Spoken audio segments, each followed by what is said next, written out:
तो उसके अंदर से कोई आदमी आया और सीधा उस पर गन पॉइंट पे सीधा उससे पैसे वगैरह ले लिए। तो यहाँ पे खाने के लिए आपको कुछ इस तरीके से खाना पड़ेगा, हाथ से चम्मच यहाँ पे नहीं मिलती है। छत से आते हैं लोग और सीधा बालकोनी में से घुस के अंदर का जो सामान होता है वो ले जाते हैं। इतना बुरा हाल है यहाँ पे। अस्सलामुअलैकुम। तो कैसे हैं आप लोग? उम्मीद करता हूँ आप सब खैरियत से होंगे। मैं हूँ जुनेद अली, मेरे साथ हैं वसीम अली और आज बात करने वाले हैं ढाका बांग्लादेश के बारे में। World most dangerous city night life Indian in Bangladesh के हिंदुस्तानी बांग्लादेश में आया और ये बात की जा रही है कि वर्ल्ड की मोस्ट डेंजरस ढाका सिटी है और नाइट लाइफ जो है इसकी कैसी है। तो वीडियो की तरफ बढ़ेंगे, देखेंगे क्या बात कर रहा है बांग्लादेश के ढाका सिटी के बारे में। तो वीडियो की तरफ बढ़ने से पहले आप दोस्तों से गुजारिश है, अगर आप चैनल पे नए हैं तो चैनल को सब्सक्राइब करें, साथ बने बेल आइकॉन को भी दबाएं ताकि आपको वीडियो का नोटिफिकेशन सबसे पहले मिलता रहे। चलें वीडियो शुरू करते हैं जी। 1 2 3 गो। तो उसके अंदर से कोई आदमी आया और सीधा उस पर गन पॉइंट पे सीधा उससे पैसे वगैरह ले लिए। तो यहाँ पे खाने के लिए आपको कुछ इस तरीके से खाना पड़ेगा, हाथ से चम्मच यहाँ पे नहीं मिलती है। छत से आते हैं लोग और सीधा बालकोनी में से घुस के अंदर का जो सामान होता है वो ले जाते हैं। इतना बुरा हाल है यहाँ पे। मुझे उम्मीद नहीं थी कि आपका ढाका भी इतना डेवलप देखने को मुझे मिलेगा। और जो कोई भी दुखी है अपने इंडिया में कि उसको लगता है कि दिल्ली में ज़्यादा ट्रैफिक है, मुंबई में ज़्यादा ट्रैफिक है, एक बार ढाका में आके देखो, आपको पता लगेगा ट्रैफिक होता क्या। और यहाँ पे इतना डेंसली पॉपुलेटेड होने के बाद भी लोगों ने पूरा लंबी लंबी बिल्डिंगें खींच रखी है। गवर्नमेंट ने मैंडेटरी कर रखा है कि ढाका के अंदर जितने भी ऑटो हैं वो प्रॉपर मेटल से आपके चारों तरफ से, यानी ड्राइवर साइड से भी और पीछे की साइड से भी लॉक रहने चाहिए। कि अगर आप लोकल एरिया है उसको अगर देखना चाहते तो अगर आपके भाई अभी दारू पी के ना लोग मेरे पीछे पड़ गए थे, पूछो मत मैं कैसे निकलूँ। तो राम राम भाइयों, मैं हूं आपका दोस्त रजनीश और इस वक्त हूं मैं आपका ढाका बांग्लादेश में। और आज मेरा यहाँ पे पहला दिन है और आज मैं आपको दिखाने वाला हूँ कि जो ढाका का जो एक्सपीरियंस है वो शहर आपका किस तरीके का दिखता है और यहाँ का जो माहौल है वो किस तरीके का है। तो आज मेरा कुछ खास प्लान नहीं है, रैंडमली एक्सप्लोर करूँगा। आपको यहाँ की जो लोकल लाइफ है उसको मैं दिखाने की कोशिश करूँगा कि यहाँ पे कैसे रहते हैं। और यहाँ से मैं थोड़ा सा जो ओल्ड ढाका है आपका एक जगह है जो एग्जाम्पल अपना दिल्ली में जैसे चांदनी चौक है, पहाड़गंज है, तो उसी तरीके की यहाँ पर भी पुराना ढाका है। तो आज मैं कोशिश करूँगा कि उस चीज़ को मैं आपको दिखाऊँ, क्योंकि मॉडर्न सिटी तो लगभग हर जगह जैसा ही होता है। यहाँ पे आपको कुछ अलग देखने को मिलेगा कि यहाँ पे लोग कैसे रहते हैं, कितनी भीड़ भाड़ है और किस तरीके का माहौल है यहाँ पे। और साथ ही साथ थोड़ा बहुत आपको आइडिया ये भी दूंगा कि यहाँ पे खर्चा वर्चा कितना आ रहा है मेरा। तो अभी मैंने टैक्सी बुक करी है क्योंकि अभी मैं वो हूँ आपका न्यू टाउन में, वो थोड़ा सा मॉडर्न एरिया है। और यहाँ से जो ओल्ड ढाका है वो लगभग है तो सिर्फ 13 किलोमीटर दूर, और लेकिन वहाँ तक जाने के लिए मुझे लगेगा लगभग 1 घंटा।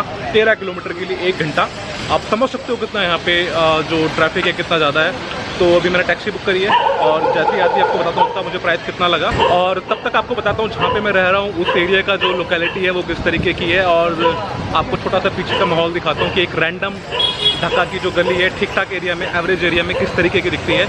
आप मेरे पीछे देखिएगा, यहाँ पे लोग चाय अपने इंडिया की तरह बहुत पीते हैं, लेकिन यहाँ पे बिना दूध की चाय भी आपको रोड पे मिल जाएगी, अपने इंडिया में नहीं मिलती है। आपको मैं छोटा सा पीछे का यहाँ का व्यू दिखाता हूँ। ये देखिए,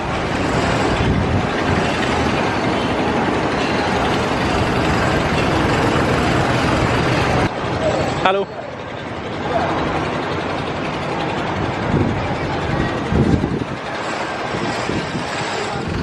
हेलो ভালো আছেন ভাই?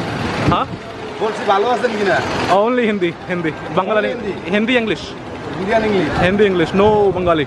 थोड़ा सा बांग्ला। कोतो टाका, कोतो टाका, that's it. Hello hello, Hindi आता है आप लोगों को? हिंदी हिंदी हिंदी नहीं। तो अपनी टैक्सी आ चुकी है और चलते हैं टैक्सी के अंदर। तो टैक्सी के अंदर मैं बैठ चुका हूँ। यहाँ से लेकर आपका जो ओल्ड ढाका है मतलब सागर हाट के पास, वो लगभग 13 किलोमीटर है और उसका मेरे से चार्जेस ले रहा है यहाँ पे 470-80 लमसम बांग्लादेशी टका के आसपास। थोड़ा सा महंगा है बट महंगा भी क्या, ट्रैफिक इतना है यहाँ पे, वो गाड़ी तो 1 घंटे में खड़ी रहेगी आपकी रोड पर ही, तो ऑटोमेटिकली चार्जेस ज़्यादा हो जाएगा। क्योंकि ट्रैफिक इस टाइम, अभी शाम का टाइम हो चुका है, इतना ज़्यादा है कि पूछो मत। मतलब आपको 5 किलोमीटर भी जाना है तो आपको 40-45 मिनट लग जा रहा है। और आपको 13-14 किलोमीटर करना हो तो 1 घंटा मरे से मरे लगेगा ही लगेगा। यहाँ पे ट्रैफिक का बहुत बुरा हाल है। इवन जो अपना मुंबई है उससे भी काफ़ी ज़्यादा ट्रैफिक है। Do you know Hindi? Hindi no. And यहाँ पे एक और चीज़ क्या देखने वाली है, यहाँ पे 80% लोगों को हिंदी नहीं आ रही है। ओनली 10 में से 2 या 3 लोग ही थोड़ा बहुत हिंदी बोल पा रहे हैं, समझ पा रहे हैं। तो यहाँ पे आपको अगर आना है तो आपको इंग्लिश में ही बात करनी पड़ेगी, और इंग्लिश भी कम लोगों को आती है, नहीं तो हिंदी यहाँ पे नहीं चलेगी आपकी। तब तक आपको थोड़ा पीछे का भी मैं व्यू जो है वो दिखाते हुए चलता हूँ कि जो यहाँ पे पीछे का व्यू है वो किस तरीके का है, और जो ट्रैफिक होगा वो भी मैं आपको दिखाऊंगा कि कितना ट्रैफिक है और किस तरीके का है। और यहाँ पे मैंने प्राइस का पता करा, ऑटो भी आपके 400 रुपये ले रहा था, तो आई थिंक 70-80 रुपये बचाने के लिए ऑटो में जाना को लॉजिक बन नहीं रहा था, क्योंकि ऑटो जो है यहाँ के अपने जैसे नहीं है। पूरा लॉक्ड है आपके ऑटो चारों तरफ से। आप मतलब बाहर जाना हो तो आपको लॉक वगैरह खोलने पड़ेंगे, उसके बाद ये बाहर जा सकते हो, और बाहर से कोई इतनी अंदर नहीं आ सकता। अपनी तरह खुले ऑटो नहीं है, तो मैंने सोचा कि गाड़ी से जाना बेटर ऑप्शन है, क्योंकि यहाँ पे गर्मी काफ़ी ज़्यादा है, और थोड़ा सा एसी कार में रहेगा तो थोड़ा कंफर्टेबल हो जाएगा आपके लिए। और यहाँ पे एक चीज़ देखने वाली बात क्या है कि आपको जैसे ऊपर देखोगे, मतलब 10-10, 12-12 मंजिल की आपकी जो बिल्डिंग्स है यहाँ पे अलाउड है, और यहाँ पे इतना डेंसली पॉपुलेटेड होने के बाद भी लोगों ने पूरा लंबी लंबी बिल्डिंगें खींच रखी है, जैसा कि आप सामने से देख सकते हो। और कुछ इलाके ठीक है, अच्छे खासे डेवलप्ड हैं आपके, जैसे सामने है ये देखिए।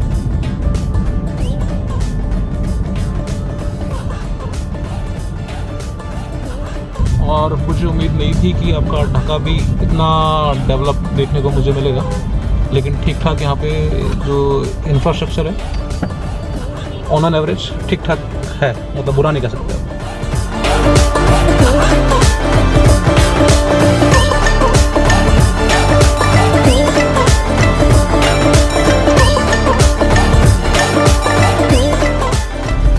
एक दो स्क्रैच को छोड़ दो, बाकी यहाँ पे इतना ट्रैफिक मिल रहा है कि पूछो मत। मतलब गाड़ी आपकी पूरी रुक जा रही है, और मतलब हल्का सा मूव भी नहीं कर रही है, मतलब इतना ट्रैफिक है। और लगभग ऐसा नहीं, आई थिंक 80% ढाका में यही है। एक दो जो चौड़ी चौड़ी रोड है वो छोड़ दो, बाकी बहुत गंदा ट्रैफिक है यहाँ पे। और जो कोई भी दुखी है अपने इंडिया में कि उसको लगता है कि दिल्ली में ज़्यादा ट्रैफिक है, मुंबई में ज़्यादा ट्रैफिक है, एक बार ढाका में आके देखो, आपको पता लगेगा ट्रैफिक होता क्या। उस बस को देखो कैसा लग रहा है, उसे पूरा हिस्टोरिकल। तो भाई ने मैं छोड़ दिया है, और बारिश भी काफ़ी तेज़ हो गई, तो उनके साथ काफ़ी अच्छा लगा, कुछ बातें भी करी, जैसे ही हो पाई तो वैसे ही करी। तो चलिए बाय बाय। तो अभी हम उतर चुके हैं अपनी कार से, और अभी क्या है कि अभी जो अपना एक दोस्त है काउंट सर्फिंग से मिला है, तो उसने मुझे मैसेज करा कि अगर आप लोकल एरिया है उसको अगर देखना चाहते तो अगर आपके आगे When he make video, absolutely everyone try stop, watch him. तो उसने मुझे बोला कि अगर आप यहाँ पे लोकल जो ओल्ड ढाका एरिया अगर वो देखना चाहते हो तो मैं आपको उसको दिखाने में हेल्प कर सकता हूँ, और आपको यहाँ पे जो पॉपुलर रेस्टोरेंट से लोकल फूड है वहाँ पे मैं आपको ले जा सकता हूँ। तो मैंने बोला क्यों नहीं। तो अभी मैं उनसे मिलने वाला हूँ और देखते हैं कि वहाँ का जो माहौल वगैरह है वो किस तरीके का है। तो ये भाई है मुझे फौहद भाई, ये भाई मुझे मिले काउच सर्फिंग से, और अभी हम सारा ओल्ड ढाका उसका एक्सप्लोर करने वाले हैं। लेकिन अभी हुआ क्या है, अभी हो गई है बारिश, और खाना भी हमने नहीं खाया, थोड़ा खाने पीने का देखते हैं क्या जुगाड़ है यहाँ पे। तो Fahad, would you like to say something about India? About India, I have been traveled several times to India, and it was really nice to discover India. Indian people have been very much helpful to me, and it was really nice experience. But last few years I'm not traveling to India.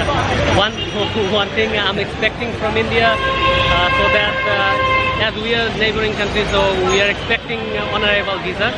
So from the Indian government, if they take much better initiative, and our government too. So if we have borderless, visa-less entry or on-arrival visa facilities, it will be much better. Yeah, much better, and we will feel more interest to travel India. And you know, it will be really nice. So we can come anytime when we want to go without waiting for the visa. Yes. And he knows Hindi as well. So would you like to say something in Hindi? मैं हिंदी में बात करना अच्छा लगता है, मेरे से अच्छा लगता है, लेकिन बहुत सारे दिन मैं हिंदी में बात नहीं करता। तो और ये इंडिया भी आए हुए हैं काफ़ी बार तो दोबारा आइए, साथ में रहेंगे, आपकी बार दिल्ली में जवाब देगा। समटाइम्स कुछ ऐसा होता है कि if there is a gap, so बात करने में थोड़ा दिक्कत हो जाता है, इससे प्रैक्टिसिंग में रही यू नो। हाँ तो अगर आप बोलते रहोगे तो वो धीरे प्रैक्टिस हो जाता है, अगर नहीं बोलोगे तो वो दिमाग से उतर जाता है। It's something like that. आपकी बार दिल्ली आओगे तो पूरी सिखा देंगे, जबरदस्त सिखा देंगे। I will visit you. तो चलिए आपको साथ मुलाकात करूँगा। तो अभी चलिए कुछ खाने के लिए ढूंढते हैं, खाने चलते हैं। तो बाहर हो रही थी बारिश और हमने सोचा कि पहले अपना खाना वाना खा लें। तो अभी हम रेस्टोरेंट के अंदर आ चुके हैं और यहाँ पे रेस्टोरेंट में काफ़ी साउंड हो रहा है, तो आई डोंट थिंक कि आपको ज़्यादा समझ में आ रहा होगा, लेकिन फिर भी मैं कोशिश करता हूँ कि आपको जितना भी है समझ में आ जाए। तो अभी मैं आपको दिखाता हूँ मैंने क्या ऑर्डर करा है और इसका जो प्राइस है वो मुझे कितना पड़ा है। तो ये राइस नॉर्मल ये आपके पड़े हैं 40 बांग्लादेशी टका के, और ये आपकी चना दाल ये पड़ी है 25 बांग्लादेशी टका की, और ये है आपकी मसूर दाल जो पड़ी है आपकी 16 बांग्लादेशी टका की। लेकिन जो दाल है यहाँ पे इसमें कुछ इस तरीके से बनती है, इसमें आप विजिबल नहीं है दाल है कहाँ पे। और ये है आपकी मटन बिरयानी और जिसका कॉस्ट पड़ा है 245 बांग्लादेशी टका, तो इंडियन करीब अपना 210-20 रुपये के आसपास हो गया। तो यहाँ पे खाने के लिए आपको कुछ इस तरीके से खाना पड़ेगा, हाथ से चम्मच यहाँ पे नहीं मिलती है। टेस्टी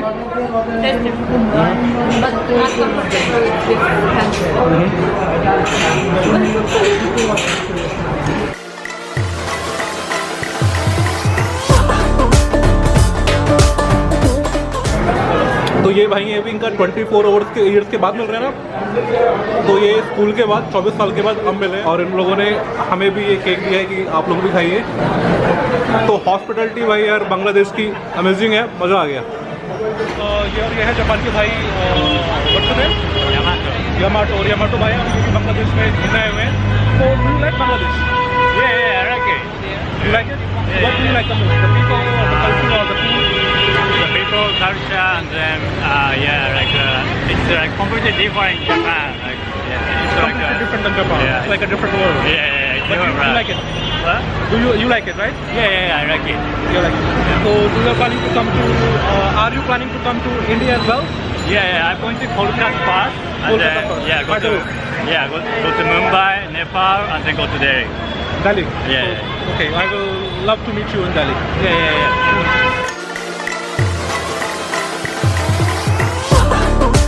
तो अभी भाई को चलना है अपने होम टाउन खुलना, तो ये भी निकल रहे हैं खुलना, और छोटी तो भाई भी इनके साथ जा रहे हैं। तो अभी इनको हम कहते हैं अलविदा। तो hope you meet again on Monday और Tuesday. Okay, see you again. See you. Okay, bye.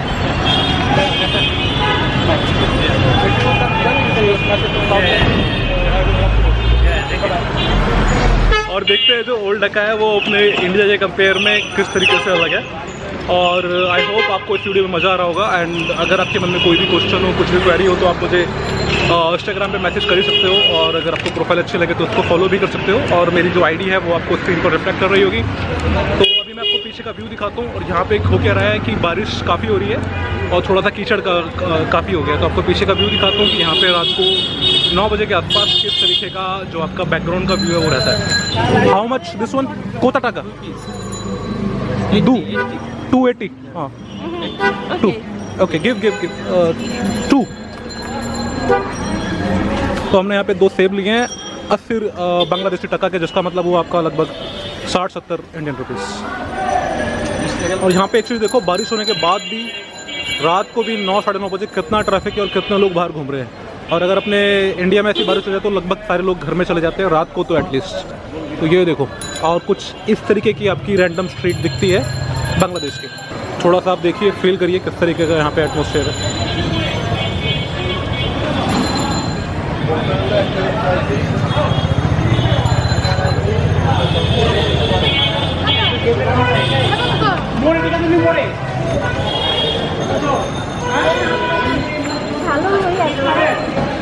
और जैसा कि हम सोचते हैं कि मतलब बांग्लादेश बहुत ही खतरनाक है या ऐसा कुछ है, मुझे अभी तक तो ऐसा कुछ फील नहीं हुआ। हाँ, लेकिन थोड़ी सी सिक्योरिटी यहाँ पे लोगों ने ज़्यादा कर रखी है। अगर आप दुकानें भी देखोगे और यहाँ पे घर भी देखोगे, तो यहाँ पे आपको हर बालकोनी में, यानी कोई 10 मंजिला बिल्डिंग भी होगी ना, आपको वहाँ पे मेटल लगा हुआ मिलेगा 10वें फ्लोर पर भी। क्योंकि मेरे होस्ट ने भी मुझे बताया, यहाँ पे लोग करते क्या है कि छत पे चढ़ जाएंगे और छत पे रस्सी लेके घर के अंदर घुस जाते हैं और वहाँ से फिर चोरी कर लेते हैं, यानी 10वीं मंजिल पे भी यहाँ पे बालकोनी से कूद के वो चोरी कर लेते हैं। तो आपको हर फ्लोर पे यहाँ पे मेटल मिलेगा लगा हुआ। थोड़ा सा यहाँ पे भाई आप समझ सकते हो कि घरों में भी मेटल है, तो थोड़ी दिक्कत तो है। और जैसा हम सोचते हैं कि यहाँ पे लेडीज़ वगैरह ज़्यादा बाहर नहीं निकलती हैं, घर के अंदर ही रहती हैं, लेकिन मैंने यहाँ पे एक चीज़ नोटिस करी है कि आपका यहाँ पे लेडीज़ भी आपको ठीक ठाक क्वांटिटी में देखने के लिए मिल जाएगी। हाँ, अपनी तरह इंडिया जैसा नहीं है, लेकिन आपको लेडीज़ यहाँ पे घूमते फिरते हुए दिख जाएगी। और मतलब उतना कुछ कंट्रोल वाला माहौल नहीं है कि लेडीज़ बिल्कुल बाहर ही नहीं है, सिर्फ आदमी ही है। लेकिन मुझे नॉर्मल सिटी ही लग रही है अब तक, थोड़ा बहुत सिक्योरिटी का छोड़ दो। और होता क्या था यहाँ पे पहले कि जो ऑटो के अंदर जैसे चल रहा है कहीं पे, तो उसके अंदर से कोई आदमी आया और सीधा उस पर गन पॉइंट पे सीधा उससे पैसे वगैरह ले लिए। तो यहाँ पे गवर्नमेंट ने मैंडेटरी कर रखा है कि ढाका के अंदर जितने भी ऑटो हैं वो प्रॉपर मेटल से आपके चारों तरफ से, यानी ड्राइवर साइड से भी और पीछे की साइड से भी लॉक रहने चाहिए। तो ये यहाँ पे मैंडेटरी कर रखा है। तो इसलिए यहाँ पे मान के चलो घरों में भी मेटल है और ऑटो में भी मेटल है, तो थोड़ा सिक्योरिटी का कंसर्न तो है, लेकिन एक लेवल तक ही है, बिल्कुल एक्सट्रीम लेवल पे नहीं जा रहा है वो। तो अभी बारिश भी हो रहा है, तो मैं सोचता हूँ कि अभी मैं निकलूँगा अपने घर, तो अभी मैं बुक करूँगा अपनी उबर और निकलूँगा अपने सीधा होस्ट के घर की तरफ, क्योंकि रात के 9 साढ़े 9 बज चुके हैं और मैं नहीं चाहता कि रात को 10, 11, 12 बजे तक मैं यहाँ पे घूमूँ। तो अभी मैं उबर बुक करता हूँ और ऑटो मिलता है या गाड़ी मिलता है, जो भी वो मिलता है मैं बुक करता हूँ, तो सीधे चलते हैं अपने होस्ट के घर पे। भाई अभी दारू पी के ना लोग मेरे पीछे पड़ गए थे, पूछो मत मैं कैसे कैसे निकलूँ। तो अभी मैं आ चुका हूँ आपका जो यहाँ की जो मेन रोड है वहाँ पे, क्योंकि पठाव आपके अंदर गलियों में नहीं आती है और ना उबर आपकी आती है। और यहाँ से मुझे जो मेरा होस्ट की लोकेशन है उसका जो मुझे कोस्ट दिखा रहा है आपका 458 बांग्लादेशी टका, तो अभी मैंने वो बुक कर दी है। और यहाँ पे ट्रैफिक का पूछो मत यार, इतना ट्रैफिक है, रात को 10 बज रहे हो 11 बज रहे हो, ट्रैफिक गंदा मिलेगा आपको। ये देखो अभी रात के 10:30 बज चुके हैं और ट्रैफिक देखो आप। भैया गप्तौली गप्तौली गप्तौली चले कितना पैसा कोता टका 500 नहीं ज़्यादा है 300 हाँ 350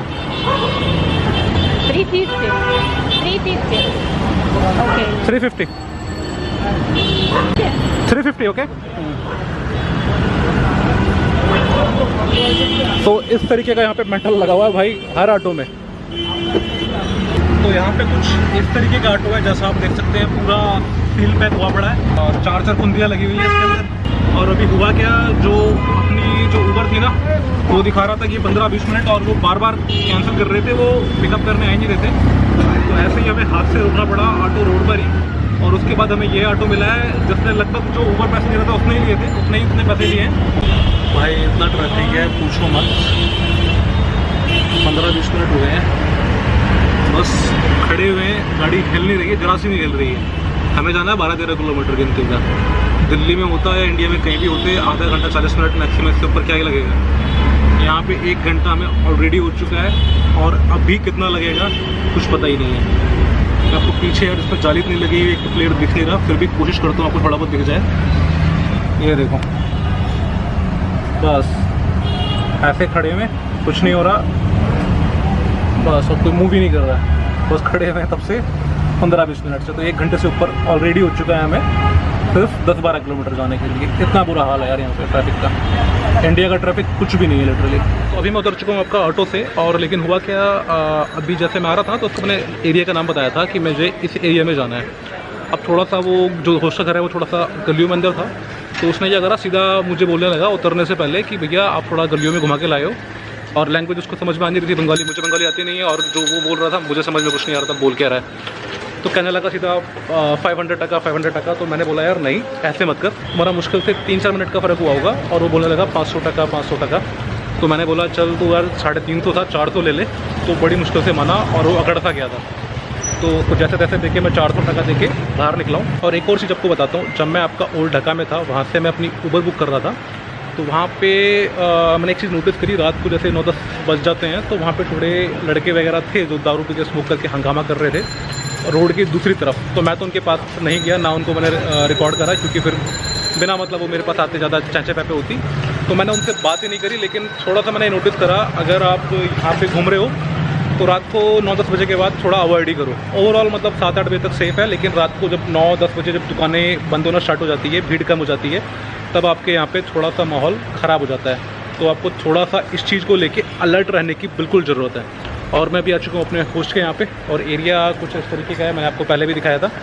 तो अभी चलते हैं अपना होस्ट के पास। तो जो मेरे होस्ट है इसी बिल्डिंग में 7वें फ्लोर पर रहते हैं, तो और उनके मैं जो मेन गेट है यहाँ पे हमेशा गार्ड रहता है, वो हमेशा गेट खोल देता है, लेकिन अभी गार्ड नहीं है तो मैंने उनको फ़ोन करा कि वो नीचे के गेट खोल दें। तो अब देखो कब तक आते हैं, बस कुत्ता ही भौंक रहा है, गार्ड वार्ड कोई नहीं है यहाँ पे।